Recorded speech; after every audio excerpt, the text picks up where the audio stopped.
Another vision the 2030 plan has been reviewed. Toona kuti panguva ino yatinoona maloyalists agenerali vachibuda kutaura vachiti aiwa since mutungamiri wenyika yeZimbabwe ari kuti aiwa he wants to step down in 2028.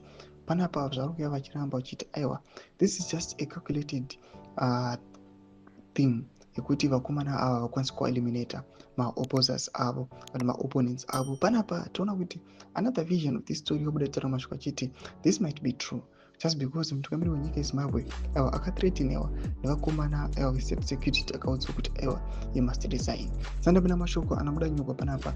Don't forget to subscribe or like or turn the bell icon. Keeping up agenda of Zimbabwe advocacy for human rights and exposing corruption. Wakomana kudamira achiti breaking, Mnangagwa succumbs to pressure as he exits presidium in 2028. Emmerson Mnangagwa told editors from various media houses in Zimbabwe at State House that he will not stay in office beyond the stipulated 2-5 terms as stipulated in the constitution.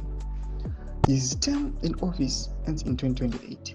His decision follows a thorough consultation with his family members and close confidants, and was warned by state intelligence the risk he poses to himself and the Republic of Zimbabwe if he stays beyond the 2028 term. This is another vision.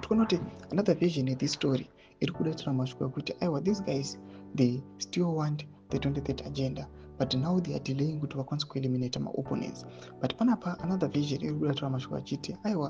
panapa pakarohwa mathara investigations and consultations.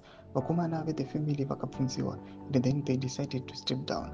And then on top of that, kurunzi panapa onekwa ma state intelligence panapa vakauya vakathreatena kuti aiwa consequences ekuti aramba ari on to power ndeapi and anenge achiriska zvakanyanyisa kuti aremeni ari on to power. Mashoko ari kubuda panapa anyorwa mubanhara mukunakanzi Zimbabwe Advocacy for Human Rights and Exposing Corruption. Mashoko ari kubuda vachitaura vachipa vanhu another green light kana muono wavo. Imbotudzai mafunguro enyu kuti kudii pamusoro pechitiko ichi kunyanya kunesection medu. So subscribe or like, turn on the bell icon.